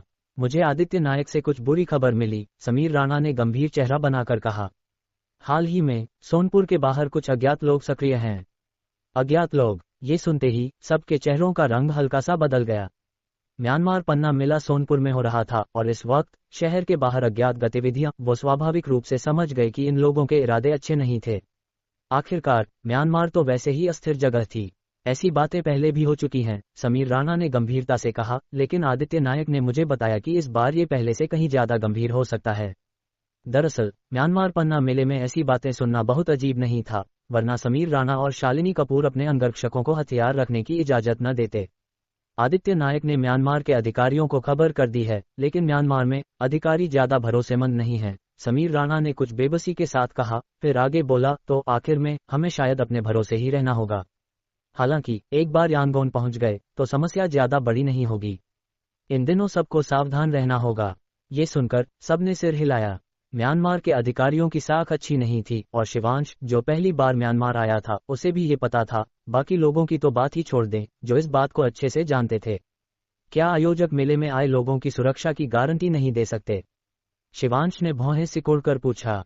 आदित्य नायक और उनका परिवार स्वाभाविक रूप से हमारी रक्षा कर सकता है, लेकिन शर्त यह है कि हम सोनपुर के अंदर हों, समीर राणा ने कड़वी हंसी के साथ कहा। फिर आगे बोला, आदित्य नायक और उनका परिवार कोई स्थानीय ताकत नहीं है और उनका अधिकारियों के साथ कुछ समझौता है, तो उनकी ताकत मुख्य रूप से सोनपुर पर केंद्रित है। ये सुनकर शिवांश कड़वी हंसी हंसने से खुद को रोक न सका। उसने इस बात पर विचार भी नहीं किया था। निजी सशस्त्र बल शायद कहीं भी नियंत्रित होंगे।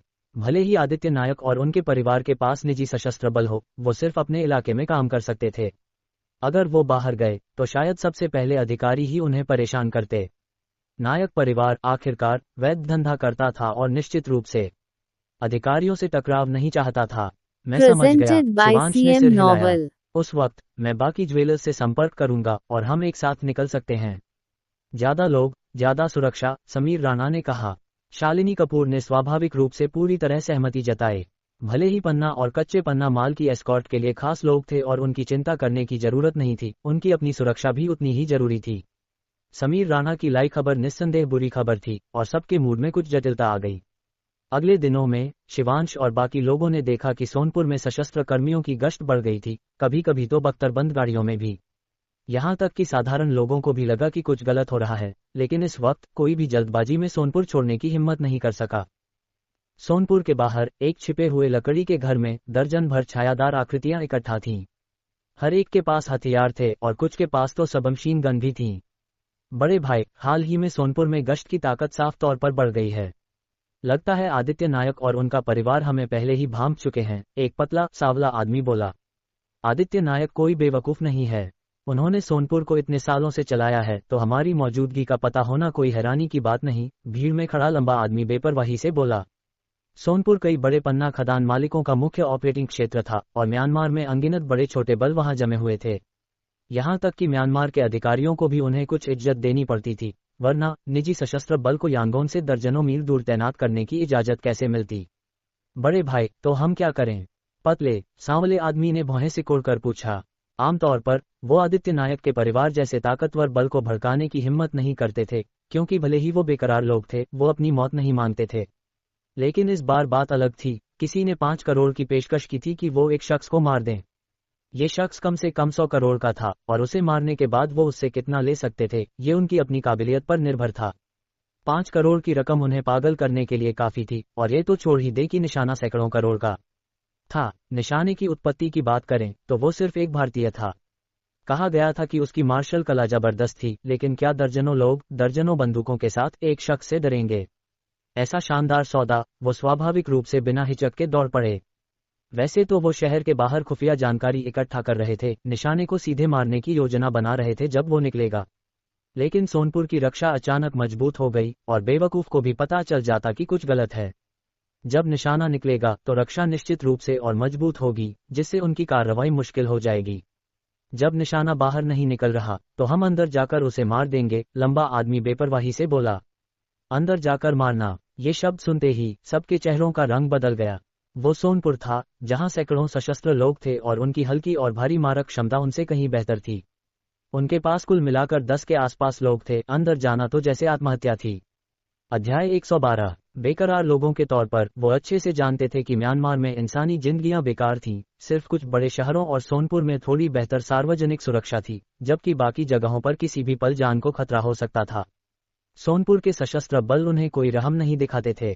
बड़े भाई, हमारी ताकत से जबरदस्ती घुसना, मुझे डर है, पतला सांवला आदमी कड़वी हंसी के साथ बोला। बिल्कुल, हम तो यूं ही जबरदस्ती नहीं घुसने वाले। हम किसी को भेजकर निशाने को होटल से बाहर निकाल सकते हैं। जब तक निशाना होटल में ना हो, ये आसान होगा, लंबा आदमी ठंडे लहजे में बोला। बड़े भाई, आपका मतलब? ये सुनकर पतले सांवले आदमी की आंखें चमक उठीं। वैसे भी हम पहले ही जमा राशि ले चुके हैं। मुझे लगता है वो हमसे ज्यादा बेचैन होंगे, लंबा आदमी ने हल्के से मुस्कुराते हुए कहा।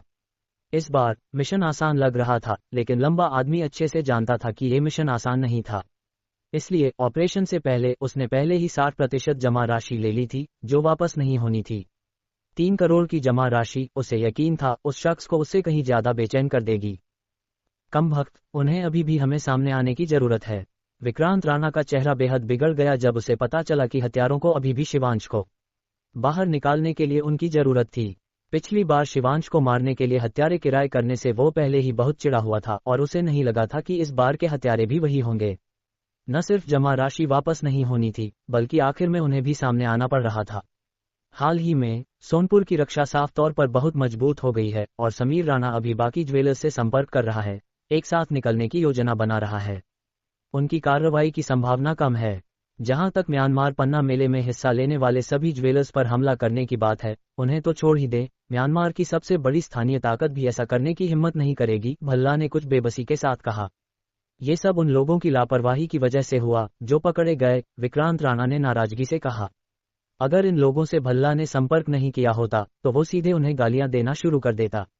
ये लोग डाकू हैं, ये पेशेवर हत्यारे नहीं हैं और इनमें कोई छिपने की कला नहीं है, भल्ला ने बेपरवाही से कहा। मैं इस मामले को संभाल लूंगा। मैं शिवांश को बाहर निकालूंगा और फिर उन्हें हरकत में आने दूंगा। सीनियर भाई, मेरे अंगरक्षकों को क्यों नहीं जाने देते? विक्रांत राणा ने पूछने से खुद को रोक न सका। अशोक भट्ट के 3 शिष्यों में भल्ला और उसका रिश्ता बेहतर था। जहां तक महान उस्ताद की बात थी, उसका रिश्ता उसके साथ ज्यादा अच्छा नहीं था, जो काफी हद तक विक्रांत राणा के भल्ला की कल्टीवेशन में लगातार गुप्त समर्थन की वजह से था। शिवांश की जबरदस्त ताकत जानकर विक्रांत राणा स्वाभाविक रूप से नहीं चाहता था कि भल्ला को कुछ हो। भल्ला अक्सर म्यांमार में था और अशोक भट्ट के करीब था, जबकि विक्रांत राणा देश में था। अगर भल्ला का अशोक भट्ट से संपर्क टूट गया तो उसकी शिष्य की हैसियत शायद सिर्फ एक उपाधि बनकर रह जाती। भल्ला को जाने दो, शिवांश एक योद्धा है। अगर तुम साधारण लोगों को हथियारों के साथ उसे ललकारने भेजते हो तो उसे शक हो जाएगा। अगर एक योद्धा हरकत में आता है तो वो शायद होटल छोड़ दे, अशोक भट्ट ने पास से बेपरवाही से कहा। भल्ला को ये पता था, इसलिए उसने खुद आगे बढ़कर जिम्मेदारी ली, वरना वो मरना नहीं चाहता था तो वो शिवांश, जो परिवर्तन क्षेत्र का योद्धा था, को सक्रिय रूप से भड़काने की हिम्मत कैसे करता?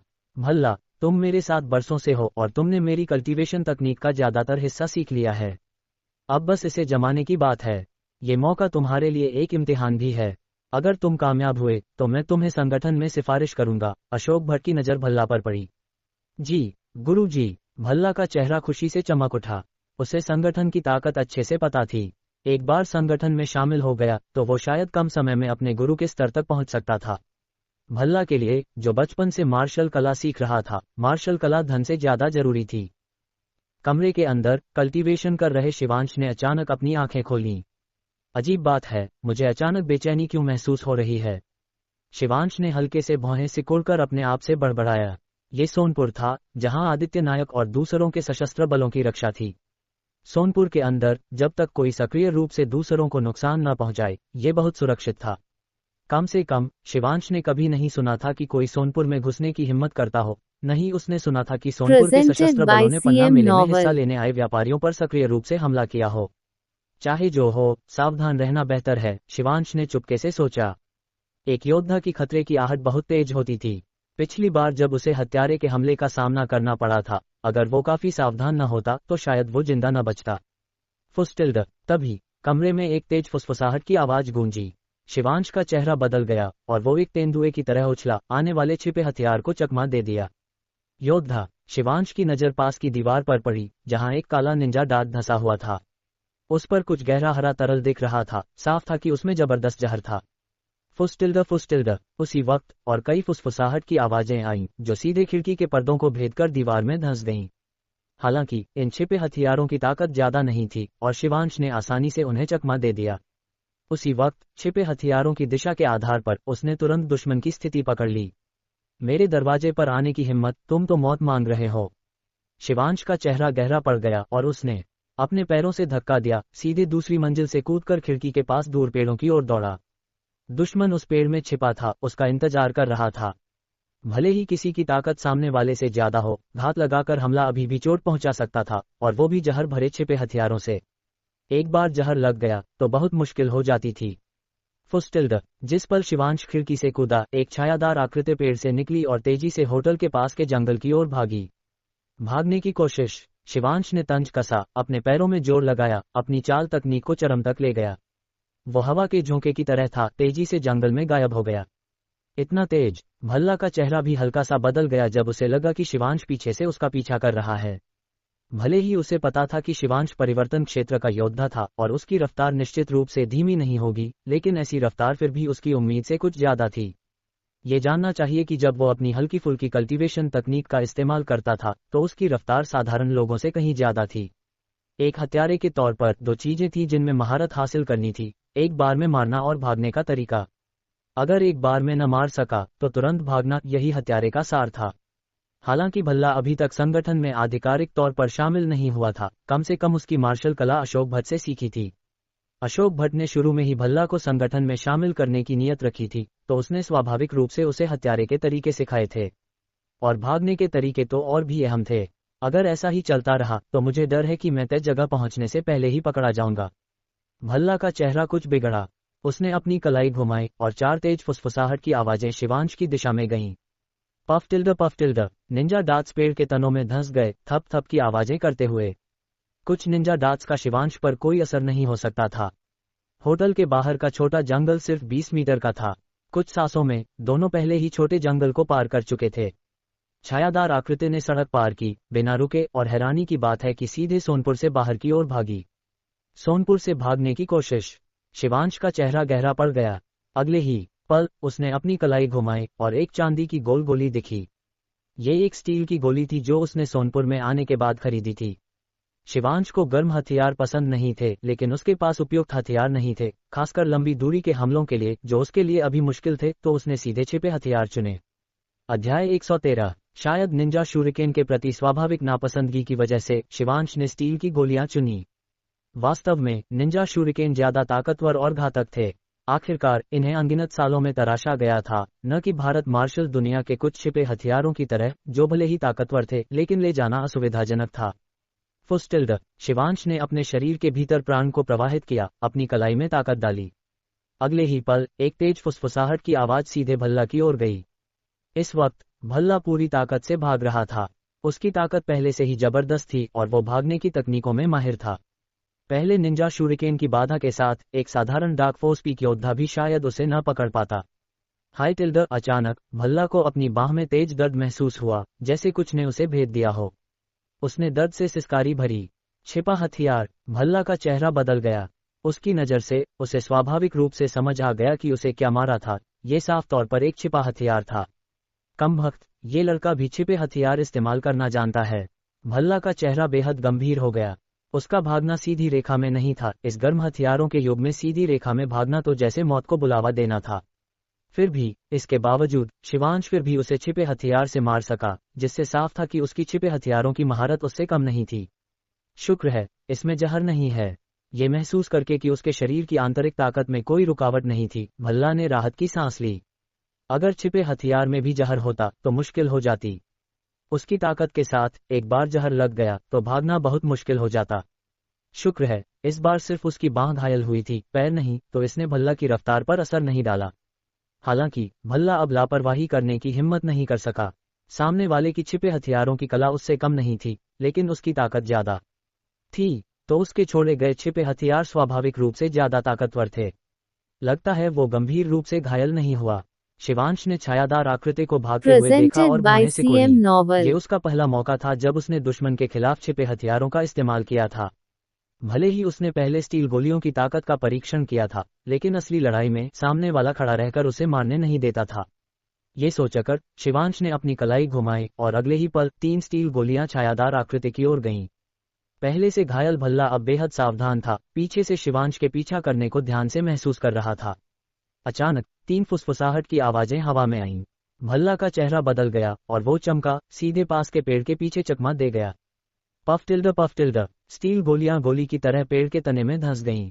दरअसल करीबी दूरी पर एक योद्धा द्वारा छोड़ा गया छिपा हथियार गोली की ताकत से किसी भी तरह कम नहीं था, फिर भी घायल हो गया। उसी वक्त भल्ला ने अपने दाहिने पैर से गर्माहट बहती महसूस की और खून की गंध तुरंत हवा में फैल गई। भले ही उसने समय पर चकमा दे दिया था, वो फिर भी थोड़ा धीमा था और उसका दाहिना पैर घायल हो गया। शुक्र है कोई धमनी या हड्डी नहीं लगी थी। लगभग उसी पल जब उसने अपनी चोट की पुष्टि की, भल्ला ने अपनी कलाई घुमाई और कई निंजा शूरिकेन शिवांश की दिशा में गए। उसी वक्त उसकी आकृति भी तेजी से निकली और वो जंगल में तेजी से चलने लगा, पेड़ों को कवर के लिए इस्तेमाल करते हुए।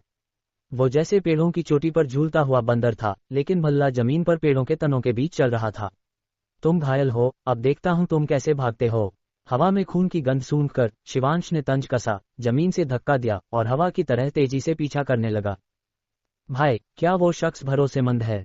जंगल में दर्जन भर छायादार आकृतियां सावधानी से छिपी हुई थीं।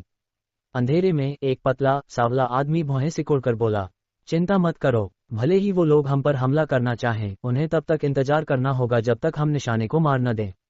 और निशाने को मारने के बाद ये उस पर नहीं होगा। लंबा आदमी ठंडे लहजे में हंसा, अपने हाथ में सबमशीन गन उठाते हुए। ये शब्द सुनकर आसपास के लोग जानबूझकर मुस्कुराए। वो स्वाभाविक रूप से निशाने का पैसा लेना चाहते थे, लेकिन अगर पैसे देने वाला उनके खिलाफ साजिश करने की हिम्मत करता तो उनके हाथों में हथियार कोई मजाक नहीं थे। भाई, जंगल में आगे 2 लोग हैं, हमारी ओर आ रहे हैं। तभी एक बड़े पेड़ से अचानक आवाज आई, लड़ाई की तैयारी करो। लंबे आदमी का चेहरा सुनते ही गंभीर हो गया और उसने धीमी आवाज में आदेश दिया। ये शब्द सुनते ही आसपास के लोग अपने हथियारों को और कसकर पकड़ने लगे। अगले ही पल वो पेड़ों के तनों के पीछे या ढलानों पर लेट गए, चुपके से छिपते हुए। तुम बच नहीं सकते। शिवांश ने 10 मीटर से भी कम दूरी पर छायादार आकृति को देखा और हल्के से कहा। भल्ला ने ठंडे लहजे में हुंकारी भरी। अगर वो अकेले काम कर रहा होता तो शायद शिवांश उसे पकड़ लेता।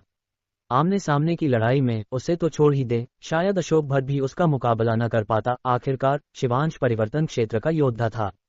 हम कुछ और दसियों मीटर पीछा करने के बाद शिवांश के दिल में अचानक बेचैनी उभरी। अगले ही पल उसकी नजर आसपास के जंगल में घूमी। बुरा हुआ, शायद घात हो। शिवांश का चेहरा बदल गया और उसका दिल धक से रह गया।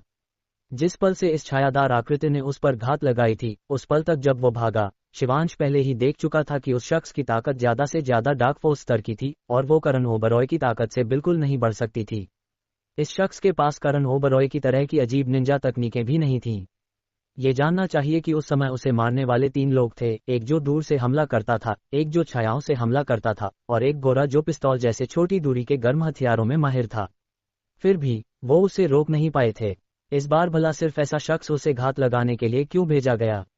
इस छायादार आकृति की ताकत करण ओबरॉय से कम थी और उसने जहर भरे छिपे हथियारों जैसे पुराने तरीके चुने। भले ही जहर भरे हों, उनकी ताकत गर्म हथियारों से कैसे तुलना हो सकती थी? इस छायादार आकृति का शुरू से ही इरादा उसे होटल से बाहर निकालने का था, क्योंकि होटल सोनपुर के केंद्र में था और उसकी अपनी सुरक्षा थी। इसके अलावा कई मेहमान ज्वेलरी कंपनियों से थे और वहां ढेर सारे अंगरक्षक थे। एक बार गर्म हथियारों का इस्तेमाल हुआ तो आदित्य नायक के सशस्त्र बल शायद तुरंत पहुंच जाते। होटल के अंदर हत्या की कोशिश करना लगभग नामुमकिन था, लेकिन उसे होटल से बाहर इस जंगल में लाकर आसान कर दिया। जब से शिवांश ने इस छायादार आकृति का पीछा शुरू किया, वो कम से कम कई 100 मीटर जंगल में घुस चुका था। इन कुछ 100 मीटर को कम न समझें, बख्तरबंद गाड़ियां यहां नहीं आ सकती थीं और रात थी। एक बार टकराव शुरू हुआ तो भले ही आदित्य नायक के सशस्त्र बल पहुंचे, उनके लिए जल्दी जगह तक पहुंचना मुश्किल होता। ये सोचकर शिवांश तुरंत रुक गया। अगर वो पीछा करता रहा तो छायादार आकृति को मारने की बात तो छोड़ ही दे, वो खुद कम से कम बहुत खतरे में पड़ जाता। बुरा हुआ, जिस पल शिवांश रुका, भल्ला का चेहरा बदल गया। भले ही उसे पता था कि परिवर्तन क्षेत्र के योद्धाओं की आहट बहुत तेज होती थी और उसने पहले से इंतजाम कर लिया था, उसे नहीं लगा था कि शिवांश घात क्षेत्र से दर्जनों मीटर पहले रुक जाएगा। हमला। भल्ला ने हिचकिचाने की हिम्मत नहीं की। उसे पता था कि शिवांश जैसे शख्स एक बार खतरे की आहट पाकर निश्चित रूप से पीछा नहीं करता। भले ही ये योजना से थोड़ा हट गया था, ये क्षेत्र पहले ही घात क्षेत्र की फायरिंग रेंज में था। कमबख्त। भल्ला के शब्द सुनकर लंबे आदमी का चेहरा बेहद गंभीर हो गया। निशाना उनकी तय जगह तक नहीं पहुंचा था और स्थिति बदल गई थी। हालांकि भले ही स्थिति बदल गई थी, उनके पास हरकत में आने के अलावा कोई चारा नहीं था। वो सब जानते थे कि अगर शिवांश भाग गया तो उनके पास उसे मारने का दूसरा मौका बिल्कुल नहीं होता। अध्याय 114। मारो। लंबे आदमी ने अगले ही पल बर्मी में चिल्लाया। धम धम। उसी वक्त शिवांश की आकृति चमकी और अगले ही पल उसकी पहले की जगह पर गोलियों की बौछार हुई। Machine gun. शिवांश बंदूक का शौकीन नहीं था और मशीन गन और सबमशीन गन में फर्क नहीं जानता था, लेकिन इस तरह का हथियार जो गोलियों की बौछार करता था निश्चित रूप से पिस्तौल नहीं था। उसे एक दो पिस्तौल की गोलियों का डर नहीं था, लेकिन इस चीज की बौछार, भले ही वो अपनी मांसपेशियों और खून को नियंत्रित कर सकता था, वो निश्चित रूप से इसे झेल नहीं सकता था। पेड़ में। लगभग उसी पल जब उसने तय किया कि सामने वाला मशीन गन का इस्तेमाल कर रहा था, शिवांश ने भी फायरिंग की स्थिति पकड़ ली। फायर करने वाला शख्स 20 मीटर दूर एक पेड़ में था। फुस फुस। दुश्मन की स्थिति तय करने के बाद शिवांश ने अपनी कलाई घुमाई और 5 तील गोलियां फायरिंग की स्थिति की ओर गईं। धम। अगले ही पल एक छायादार आकृति पेड़ से गिरकर जमीन पर भारी धमाके के साथ गिरी, पहले ही मर चुकी थी। दा। लगभग उसी वक्त जब पेड़ में बंदूकधारी गिरा, लंबा आदमी और उसका समूह बाहर निकला। 10 से ज्यादा लोग पूरी मारक क्षमता के साथ, अनगिनत गोलियां बरस रही थीं। इतने सारे। अंधेरे से निकलती छायादार आकृतियों को देखकर शिवांश का चेहरा बुरी तरह बदल गया। उसकी आकृति चमकी और वो एक तेंदुए की तरह अपनी मूल स्थिति से निकल गया। पलक झपकते ही वो एक बड़े पेड़ के तने के पीछे जा छिपा।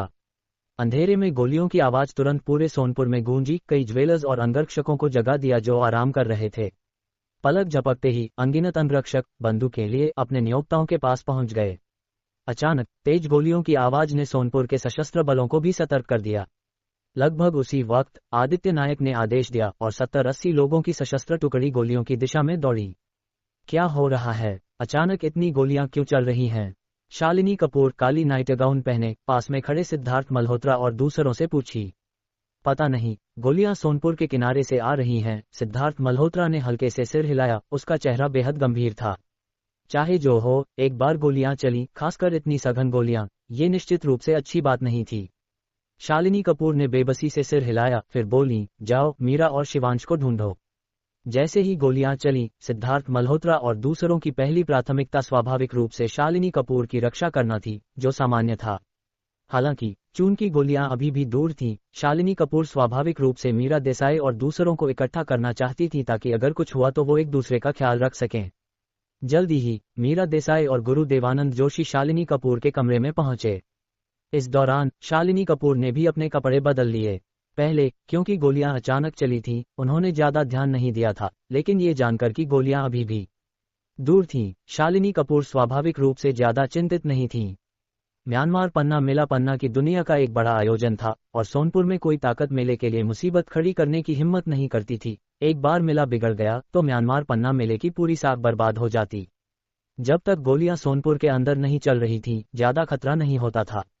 मुझे नहीं लगा था कि इस म्यांमार यात्रा में बूढ़े को न सिर्फ नकली कच्चे पन्ना माल का सामना करना पड़ेगा, बल्कि गोलीबारी का हादसा भी, जैसा जवानी में हुआ था, गुरु देवानंद जोशी ने भावुक होकर कहा। जब गुरु देवानंद जोशी जवान थे तब पन्ना उद्योग आज जितना समृद्ध नहीं था। उस वक्त कच्चे पन्ना माल हासिल करना मुश्किल था और म्यांमार की आंतरिक स्थिति आज से कहीं ज्यादा अराजक थी। जब वो पन्ना बादशाह के साथ थे तब अक्सर गोलियों की आवाज सुनते थे।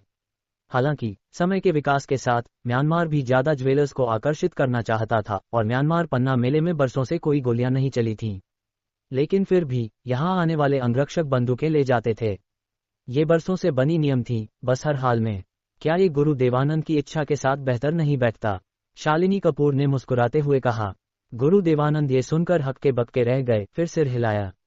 हाल के सालों में उन्होंने पन्ना उद्योग में कम ही हिस्सा लिया था, लेकिन एक जुआरी पत्थर उस्ताद के तौर पर वो स्वाभाविक रूप से नहीं चाहते थे कि म्यांमार पन्ना मेले में उनकी आखिरी भागीदारी बिना किसी हलचल के हो, वरना ये आखिरी अध्याय बहुत फीका रह जाता। कपूर जी, ये बुरा हुआ, शिवांश होटल में नहीं है। तभी सिद्धार्थ मल्होत्रा घबराते हुए दौड़ा आया। क्या? ये शब्द सुनते ही शालिनी कपूर और गुरु देवानंद जोशी दोनों के चेहरों का रंग बदल गया। क्या वो अर्नब खुराना के पास गया होगा? गुरु देवानंद ने कुछ अनिश्चितता के साथ पूछा। शालिनी कपूर चौंक गईं और सिर हिलाने से खुद को रोक न सकीं। ये नामुमकिन नहीं था। हाल की मुलाकातों से वो देख सकती थीं कि अर्नब खुराना और शिवांश दोस्त बन गए थे। उनके लिए अर्नब खुराना के होटल में मस्ती करने जाना नामुमकिन नहीं था। आखिरकार शालिनी कपूर की तरफ वो बॉस थीं और गुरु देवानंद की उम्र ज्यादा थी। जहां तक सिद्धार्थ मल्होत्रा और दूसरों की बात थी, अंगरक्षक होने के नाते उनके लिए शिवांश के साथ मनोरंजन के लिए जाना नामुमकिन था। कपूर जी, आपको फिर भी सलाहकार शिवांश के कमरे में जाकर देखना चाहिए, सिद्धार्थ मल्होत्रा ने कड़वी हंसी के साथ कहा। शालिनी कपूर ये शब्द सुनकर चौंक गईं, सिर हिलाया और फिर सिद्धार्थ मल्होत्रा के साथ शिवांश के कमरे में गईं। खाली कमरे में दाखिल होते ही शालिनी कपूर ने तुरंत बिस्तर पर पड़ा पन्ना देखा। पन्ना साफ तौर पर जल्दबाजी में रखा गया था। अगर शिवांश गया होता तो वो लाखों रुपए की कीमत का पन्ना यूं ही बिस्तर पर नहीं छोड़ता। कपूर जी, इधर देखें, सिद्धार्थ मल्होत्रा ने पास की दीवार की ओर इशारा किया। दीवार पर कई निंजा शूरिकेन थे, जिन पर गहरा हरा तरल लगा था और हर शूरिकेन का 1/3 हिस्सा दीवार में धंसा था। छिपे हथियार, आंतरिक शक्ति मुक्केबाजी, गुरु देवानंद ने चीख कर कहा। ये वाकई छिपे हथियार हैं। मुझे लगता है शिवांश शायद पन्ना पढ़ रहा था जब उस पर अचानक हमला हुआ, सिद्धार्थ मल्होत्रा ने कहा, और बोलते हुए वो पास की खिड़की के पास गया और पर्दे में कई छेदों की ओर इशारा किया। तो शिवांश ठीक है? शालिनी कपूर ने ये सुनकर घबराते हुए पूछा। शिवांश जी को ठीक होना चाहिए। कमरे में कोई खून नहीं है, न ही कोई संघर्ष के निशान, लेकिन सिद्धार्थ मल्होत्रा ने कमरे के चारों ओर देखा, हिचकिचाते हुए। लेकिन क्या? शालिनी कपूर ने घबराते हुए दबाव डाला। मुझे लगता है शिवांश शायद हत्यारे का पीछा करने गया, सिद्धार्थ मल्होत्रा ने कड़वी हंसी के साथ कहा। हत्यारे का पीछा करने गया? शालिनी कपूर ने हल्के से भौहें से कुढ़ी, फिर उसका चेहरा अचानक बुरी तरह बदल गया। तुम्हारा मतलब ये गोलियां? 10 में से 9 बार, मुझे पूरी तरह यकीन नहीं है, सिद्धार्थ मल्होत्रा ने हल्के से आह भरी। जिस शख्स ने शिवांश पर हमला किया वो आंतरिक शक्ति मुक्केबाजी का कल्टीवेटर था। उसने सेना में ऐसे लोगों को देखा था और स्वाभाविक रूप से जानता था कि वो कितने खतरनाक थे। फिर भी शिवांश न सिर्फ उनके घात से बिना चोट के बच गया, बल्कि उनका पीछा भी किया। वो शायद भी आंतरिक शक्ति मुक्केबाजी का कल्टीवेटर था, और गोलियां ठीक उसके पीछा करने के बाद चलीं, तो बहुत संभावना थी कि उनका निशाना शिवांश था। शिवांश को कोई खतरा तो नहीं होगा ना? शालिनी Presented कपूर ने by घबराते CM हुए पूछा। Novel. ये सुनकर सिद्धार्थ मल्होत्रा चुप हो गया। वो वाकई कहना चाहता था कि शिवांश ठीक है, लेकिन एक सेना के शीर्ष सैनिक के तौर पर वो गोलियों की सघनता से बता सकता था कि वहां कम से कम 10 लोग थे और लगभग सभी मशीन गन या सब मशीन गन का इस्तेमाल कर रहे थे। आंतरिक शक्ति मुक्केबाजी के कल्टीवेटर फिर भी इंसान थे, मांस और खून से बने। वो इतने सारे गर्म हथियारों का हमला कैसे झेल सकते थे? सिद्धार्थ मल्होत्रा को चुप देखकर शालिनी कपूर का चेहरा सफेद पड़ गया। सिद्धार्थ मल्होत्रा के चेहरे को देखकर उसे सब समझ आ गया। शिवांश, तुम्हें जिंदा रहना होगा। गोलियों की दिशा में देखकर शालिनी कपूर ने मन ही मन प्रार्थना की। अध्याय 115। रात के अंधेरे में आग की धाराएं गोलियों की तरह बरस रही थीं। अनगिनत गोलियां पेड़ के तने से टकराईं, छाल को चीरते हुए। अब क्या करूं? शिवांश पेड़ के तने के पीछे दुबक गया, उसका चेहरा बेहद गंभीर था। 10 से ज्यादा बंदूकों के एक साथ फायर करने से अगर उसने सिर निकालने की हिम्मत की तो वो तुरंत छलनी हो जाता। भले ही शिवांश को भरोसा था, वो बिल्कुल भी आगे बढ़ने की हिम्मत नहीं कर सका, वो तो आत्महत्या होती। फैलो और घेर लो, लंबा आदमी पास के बड़े पेड़ को घूरते हुए भौहें उठाकर तुरंत आदेश दिया। उसके बोलते ही छायादार आकृतियां तुरंत चारों दिशाओं में बिखर गईं, फिर पेड़ को घेर लिया। बुरा हुआ, पेड़ के तने के पीछे छिपे शिवांश का चेहरा तुरंत बदल गया। एक बार जब ये लोग बिखरकर उसे घेर लेंगे तो उस पर आगे और पीछे से हमला होगा, और बिना पेड़ के तने की रक्षा के वो निश्चित रूप से मर जाता। मैं इन्हें बिल्कुल भी बिखरने और घेरने नहीं दे सकता। शिवांश अच्छे से जानता था कि भले ही आदित्य नायक के सशस्त्र बल पहुंचे, वो इतनी जल्दी नहीं आ सकते थे। जिंदा रहने के लिए उसे सिर्फ अपने भरोसे रहना था। वो बिल्कुल भी इंतजार नहीं कर सकता था कि वो उसे घेर लें, वरना उसके पास भागने का मौका भी नहीं होता। ये सोचकर शिवांश ने अपने पैर से ठोकर मारी और उसका पूरा शरीर पेड़ के तने की ओर उछला। एक नंगा पेड़ का तना साधारण लोगों के लिए चढ़ना नामुमकिन था, लेकिन शिवांश जैसे ताकतवर योद्धा के लिए इसमें कोई मुश्किल नहीं थी। बस 2-3 सांसों में शिवांश पहले ही 5-6 मीटर ऊपर चढ़ चुका था, एक हाथ से पेड़ के तने को पकड़े हुए और दूसरा हाथ स्टील गोलियां निकाल रहा था। योद्धा करीबी लड़ाई में माहिर होते थे, लेकिन मौजूदा स्थिति में बाहर निकलना मतलब मौत थी।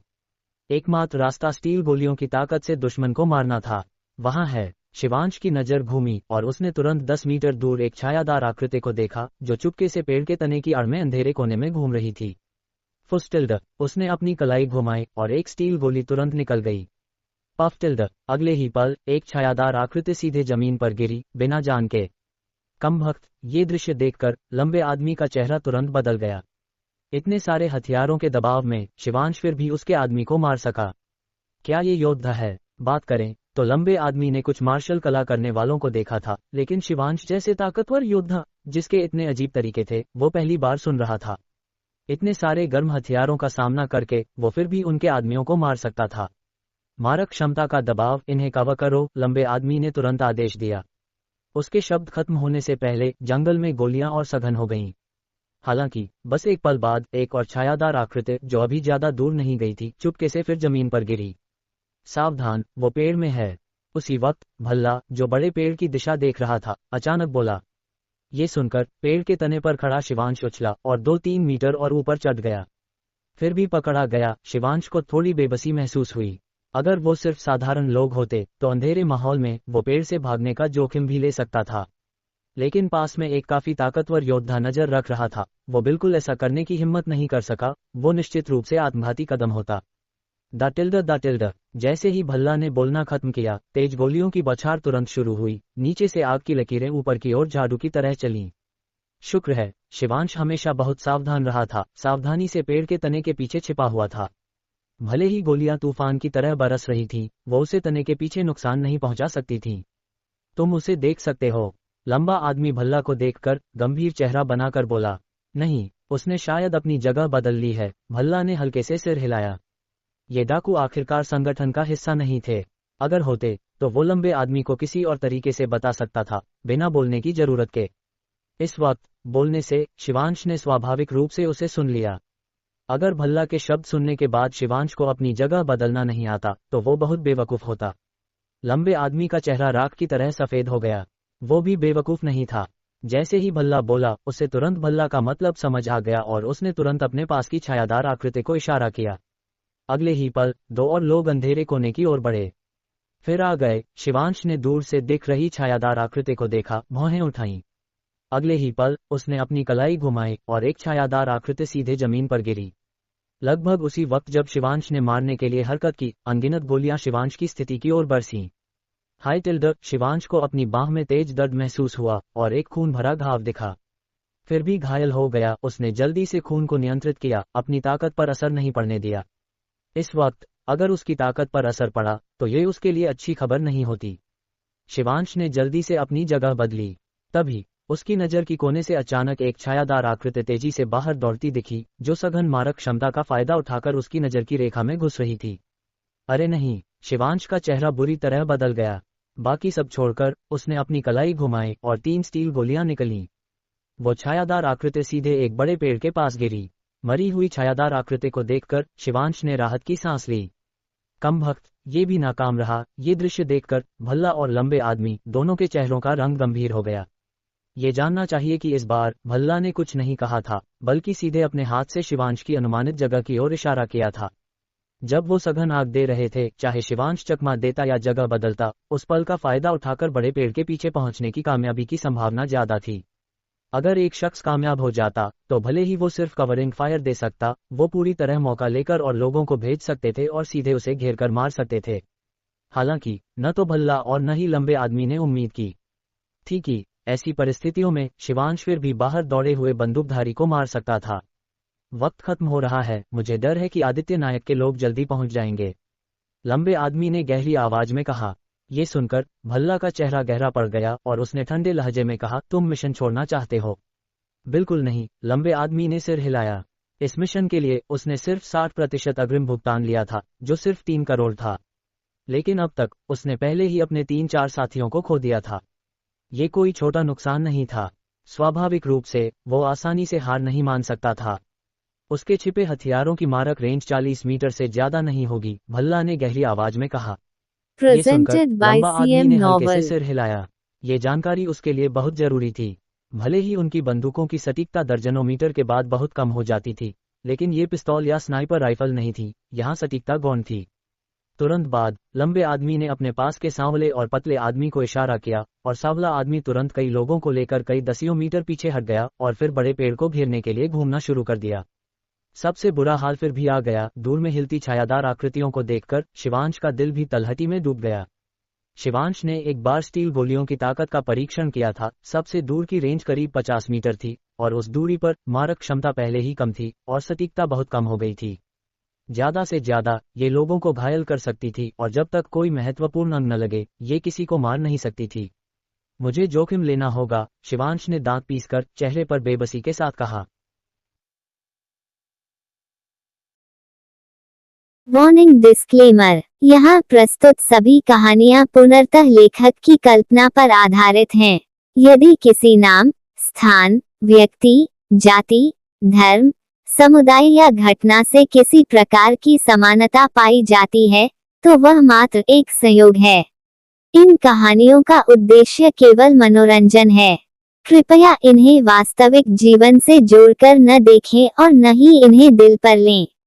यदि आपको इस प्रकार की रोचक कहानियां पसंद हैं और आप पूरी कहानी सुनना चाहते हैं, तो हमारे टेलीग्राम ग्रुप से अवश्य जुड़ें।